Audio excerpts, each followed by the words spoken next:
All right, today we're going to do something a little different. We're going to perform an autopsy. Not on a person, but on a hidden conflict, a massive data war that's quietly, right now, reshaping the very foundations of the internet as we know it. Seriously, think about this. What if every single time you go online, every website you visit, you're actually walking through an invisible battlefield? Yeah, a place where this new kind of war is being fought. And they're not fighting for land or for oil. They're fighting for something way, way more valuable. And that prize? It's data, the most valuable resource of the 21st century, hands down. And the fight to get it, to control it, it's become so aggressive, so sophisticated, it's honestly hard to wrap your head around. Okay, so to really get a sense of the scale here, just look at this number, 40%. That's the projected share of all global scraper traffic. That's automated bots just hoovering up data that's expected to come from entities in China. Just this year. We're not talking about a small little skirmish here. This is a massive global operation. So let's pull back the curtain and unmask the ghost in the machine. So how do we even know this is happening? Well, the first clue, the first sign that something's wrong, comes from these massive, totally unexplained spikes in website traffic. We're talking sites all over the world getting hammered. And no, these aren't just random glitches. Think of them as the first pieces of evidence, like finding shell casings on the battlefield. Okay, so the big question is who? Who is behind this unprecedented harvest of data? Well, all the evidence points to a new generation of data scrapers. Scrapers that are basically fueling the global AI race by just vacuuming up the open web. And they're doing it at a scale that makes everyone else look like they're standing still. First up, player one, ByteDance. You know them, they're the parent company of TikTok. They've got their own crawler, and it has become absolutely notorious for its relentless, non-stop global hunt for data. And when I say relentless, I mean it. The level of aggression is just staggering. Get this, in a single month, traffic from their bot, it's called ByteSpider, it's surged by over 450% across US news sites. That's not just, collecting data. That's a brute force harvest. All right, player two on our list is a company called DeepSeek. They're a huge AI powerhouse, and their models, well, they have an almost bottomless appetite for new data. They just can't get enough. And that demand, it's having a massive impact across the entire web. So what does that look like in the real world? Well, DeepSeek's crawlers have been linked to somewhere between 15 and 20% of those mysterious traffic spikes we were talking about. And they're hitting news sites, forums, academic archives, the very places we all go to find reliable information. And that brings us to player three, the tech giant Alibaba. Now, they're also harvesting tons of data to train their AI models, the Qwen series. But their method, it's a little different. It's particularly clever and honestly pretty deceptive. So what are they doing?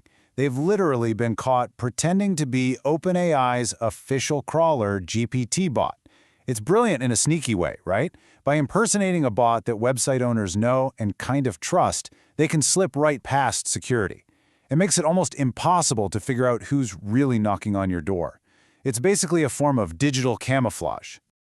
Okay, so we've met the players. Now let's talk about the how. Let's look at their tools.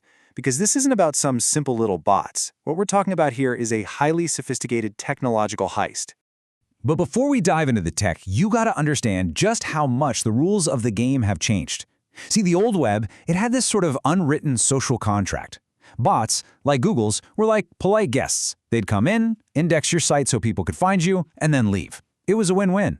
But today's AI training bots, totally different story. Their only goal is to harvest everything for profit. Their behavior isn't like a polite guest, it's like a home invasion. So how do they get past the locks on the door? Well, the crown jewel of their whole operation is something called a residential proxy network.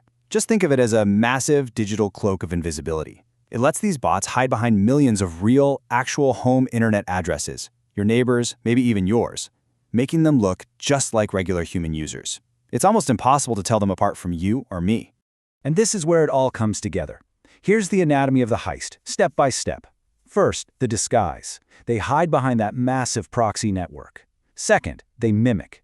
They use these things called headless browsers to perfectly imitate how a human moves around a site, the clicking, the scrolling, all of it. And finally, they bypass. They run sophisticated scripts that can solve those annoying CAPTCHAs and get past pretty much any security system.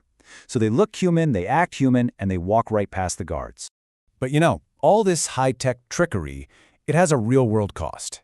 It creates what you'd call an asymmetric conflict. It's a battle where the attacker spends next to nothing, but the person defending their website pays a huge price. And that price, that toll, it falls heaviest on the people who can least afford it. And you want to see that asymmetry in action? Just look at this. Let's say we use Anthropic's Claude as our starting point, our baseline. Okay, so OpenAI's GPT bot scrapes about 25 times faster than that. Aggressive, right? Well, hold on. ByteDance's ByteSpider scrapes at 3,000 times that baseline rate. I mean, the sheer volume is it's staggering. It's hard to even picture. One analyst put it perfectly, I think. He said the way these super aggressive scrapers behave, it's like they're trying to download the entire internet before lunch. And you can see why that's just not a sustainable burden for the web to carry. So who's left holding the bill for this all-you-can-eat data buffet? It's the little guys. Small publishers, indie blogs, local news sites, community forums. They get hit with these crippling bandwidth bills. Their sites slow to a crawl for real people, for you and me. And then their ad revenue and their search rankings just tank. So they're stuck with this awful choice. Either pay for super expensive defenses they can't possibly afford, or just shut it all down. So, where does this all lead? What's the endgame here? Well, this brings us to a really chilling potential future for the internet. It's a concept known as the dark forest. The whole dark forest idea comes from science fiction, but it fits perfectly here. It basically says that if you're in a dangerous environment, a forest full of predators, the smartest thing you can do is stay silent and hidden. And if you apply that to the internet, it means creators and just regular users start retreating from the open web. They go into private, walled-off spaces just to avoid being hunted and harvested by these AI scrapers. And look, the consequences aren't some far-off future thing. They're already starting to happen. This is a fundamental shift. We're already seeing more and more login walls pop up, right? Where you have to prove you're human just to read an article. We're seeing the beginning of these huge licensing wars where data stops being a public good and becomes this fiercely guarded commodity you have to pay for. And all of this, it points to one thing, the potential end of the open web where we all leave the public squares for private, invite-only clubs. Which really leaves us with one last kind of unsettling question. Was that whole dream of a truly open, free, accessible web, was it just a short-lived experiment, a brief historical anomaly? And are we, right now, just watching the internet go back to its normal state, a place that's more closed off, more divided up, and where everything has a price tag?